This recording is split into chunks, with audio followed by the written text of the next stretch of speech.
In the rugged folds of the Himalayas, where the mountains form high walls between isolated valleys, communication isn't always about wires or signals. Instead, it is often carried in the weight of a bamboo basket or the shared smoke of a hillside fire.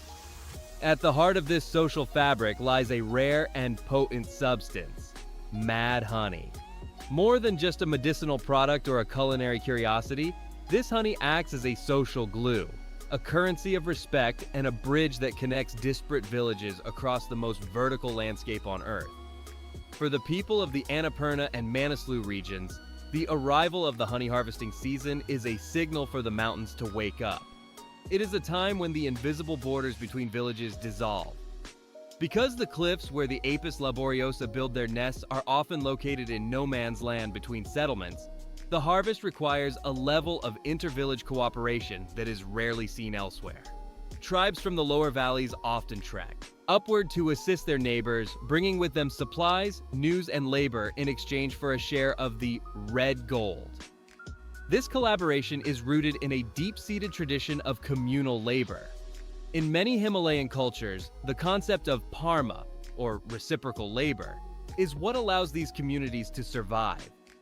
When the time comes to scale the sheer granite faces, the village honey hunter does not work alone. He is supported by a team of 20 or 30 men, some from his own family and many from neighboring villages. They hold the ropes, tend the smoke fires, and manage the logistics of the base camp. In these moments, the dangers of the cliff create a bond of absolute trust. A man at the top of a vine ladder is literally placing his life in the hands of his neighbors below. If you find these stories of human connection and ancient tradition inspiring, please subscribe to our channel. We travel to the most remote corners of the globe to document the beautiful ways humanity interacts with the natural world. The cultural impact of mad honey is most visible during the Bhoj, or the communal feasts that follow a successful harvest. Once the honey is safely brought down from the cliffs, it is not immediately sold or stored away. First, it is shared. The village elders gather, and the first taste is often given to the oldest members of the community, recognizing their role as the keepers of the mountain's secrets. It is during these gatherings that oral histories are passed down.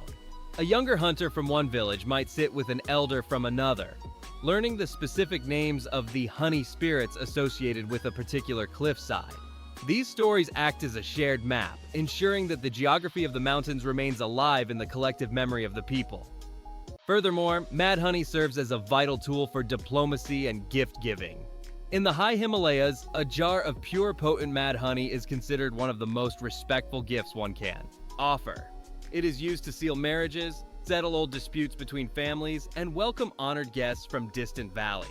When a traveler moves from one village to another, carrying a small vial of honey is a gesture of peace, a way of saying that they come from a place that respects the same laws of nature and spirit. The positive impact extends to the local economy as well.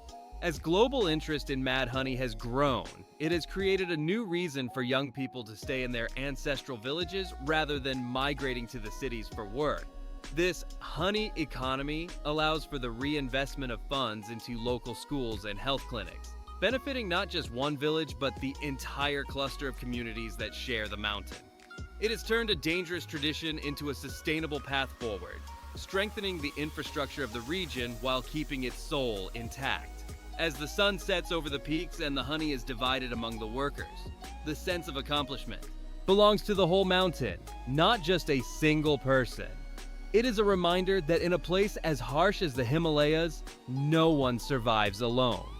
The honey is a sweet reward for a bitter climb, but the true treasure is the trust and the stories that are forged in the process. If you believe in the power of community and the preservation of these incredible human stories, join us by subscribing today. Your support helps us give a voice to the remote cultures that remind us what it means to be truly connected. Every drop of Himalayan mad honey carries with it the sweat of a dozen men, the prayers of a village, and the history of a landscape that demands cooperation. It is a liquid testament to the fact that even the highest mountains cannot keep people apart when they share a common purpose and a common respect for the wild.